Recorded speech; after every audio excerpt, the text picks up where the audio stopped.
অসমৰ সন্মানীয় মুখ্যমন্ত্ৰী মহোদয়ে আজি কেবিনেটত ডিচিশ্যন লৈ যে অসমত গো মাংসটো সম্পূৰ্ণৰূপে নিষিদ্ধ কৰিলে তাৰ বাবে অসমৰ সন্মানীয় মুখ্যমন্ত্ৰী মহোদয়ক আন্তৰিক ধন্যবাদ জনাইছোঁ। আৰু এই কথাটো মই এজন ইছলাম ধৰ্মীয়লম্বী যুৱক হিচাপে মুছলমান যুৱক হিচাপে মই এই কথা সম্পূৰ্ণৰূপে সমৰ্থন কৰিছোঁ বা গো মাংস ভক্ষণটো মই বিৰোধিতা কৰি আহিছিলোঁ। সময়ে সময়ে সামাজিক মাধ্যমতো এই কথা লিখিছিলোঁ বা বাতৰি সংবাদ মাধ্যমৰ জৰিয়তে এই কথা মই প্ৰচাৰ কৰিছিলোঁ।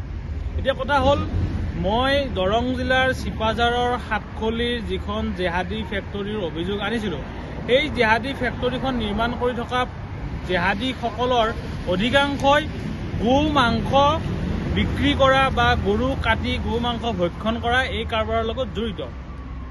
তেওঁলোকৰ লগত মানে সাতখলি গাঁওখনৰ আধা সংখ্যক হিন্দু আধা সংখ্যক মুছলিম একেখন ঘৰ বা এখন ঘৰৰ লগত সেইখন ঘৰৰ চালি লাগালাগি।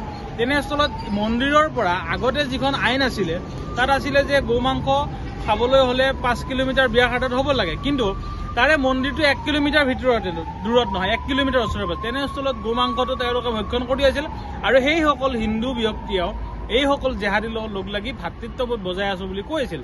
আৰু মই সেই কথা বাৰে বাৰে উত্থাপন কৰি আহিছিলোঁ যে যদি মুছলমানসকলে হিন্দু মুছলমান ভাই ভাই বুলি ভাতৃত্ববোধৰ কথা কৈ আহি থাকে, তেনেহ'লে যিসকল হিন্দু ব্যক্তিয়ে তোমালোকৰ ভাই ভনী ভাতৃত্ববোধ বজাই ৰখা, তেওঁলোকে গৰুক পূজা কৰে, গো মাতা বুলি কয়, তেওঁলোকৰ মাকক তোমালোকে কাটি টুকুৰা টুকুৰি কৰি তোমালোকৰ দাঁতেৰে জিভাৰে তোমালোকে মুখেৰে চুবাই চুবাই খোৱা পুত্ৰী কৰা, তেতিয়া ভাতৃত্ববোধৰ কথা মনত নাহে নেকি?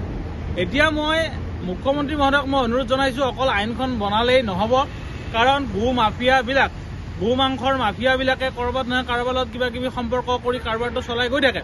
গতিকে মই আপোনাক অনুৰোধ জনাইছোঁ এই দিশত আপুনি আৰু কঠোৰ হ'ব লাগিব, একেবাৰে 100% নিষিদ্ধ। আৰু যোনে এই কাৰোবাৰ লগত মিলি মেলি সম্পৰ্ক কৰি থাকে সেইজন ব্যক্তিও কোনোবা চৰকাৰী বিষয়াই হওক তেওঁ যাতে এই আইনখনৰ অধীনত সমানে জগৰীয়া হয়। যিকোনো খবৰৰ বাবে যোগাযোগ কৰক 7099017330 লগতে 7099017110 নম্বৰত।